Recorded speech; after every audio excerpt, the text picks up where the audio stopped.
ATM കവർച്ചാശ്രമം, പ്രതികൾ police പിടിയിൽ. ATM തകർത്ത് കവർച്ച നടത്താൻ ശ്രമിച്ച പ്രതികൾ പോലീസ് പിടിയിൽ. മഹാരാഷ്ട്ര സ്വദേശി കുത്തുബുദ്ദീൻ ഗാസി, പശ്ചിമ ബംഗാൾ പാങ്നസ് സ്വദേശി മുസ്താഖിൻ ഗാസി എന്നിവരാണ് കരുനാഗപ്പള്ളി പോലീസിൻ്റെ പിടിയിലായത്. ഇക്കഴിഞ്ഞ ബുധനാഴ്ച വെളുപ്പിന് വില്ലേജ് ജംഗ്ഷനിലുള്ള ഹിറ്റാച്ചി ATMൽ കയറി CCTVയും മറ്റും മറച്ചുവെച്ച് ATM തകർത്ത് പണം അപഹരിക്കാൻ ശ്രമം നടന്നിരുന്നു.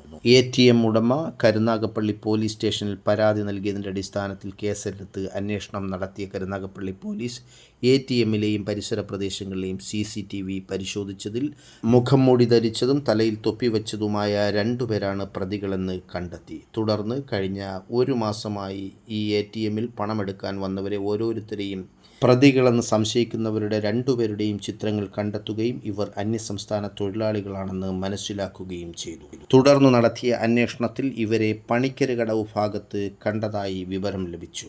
തുടർന്ന് കരുനാഗപ്പള്ളി പോലീസിൻ്റെ തന്ത്രപരമായ നീക്കത്തിൽ പ്രതികൾ വലയിലാവുകയായിരുന്നു. ATM കവർച്ചകൾ നടത്താൻ ഉപയോഗിച്ച ആയുധങ്ങളും മറ്റും ഇവരുടെ പക്കൽ നിന്നും കണ്ടെത്താൻ കഴിഞ്ഞത് വഴിത്തിരിവായി. ഇവരെ തിരിച്ചറിയാതിരിക്കാൻ പ്രതികൾ രൂപമാറ്റം വരുത്തുകയും ചെയ്തിരുന്നു. പ്രതികൾ മറ്റ് ATMകളും പൊളിക്കാൻ പദ്ധതിയിട്ടിരുന്നതായി കരുനാഗപ്പള്ളി പോലീസ് പറഞ്ഞു. കരുനാഗപ്പള്ളി ASP അഞ്ജലി ഭാവന IPSൻ്റെ മേൽനോട്ടത്തിൽ കരുനാഗപ്പള്ളി പോലീസ് സ്റ്റേഷൻ SHO ബിജുവിൻ്റെ നേതൃത്വത്തിൽ SIമാരായ ഷമീർ, ഷാജിമോൻ, വേണുഗോപാൽ, SCPOമാരായ ഹാഷിം, രാജീവ് കുമാർ, നൗഫൽ ജാൻ, ശ്രീനാഥ് എന്നിവരടങ്ങിയ സംഘമാണ് പ്രതികളെ പിടികൂടിയത്.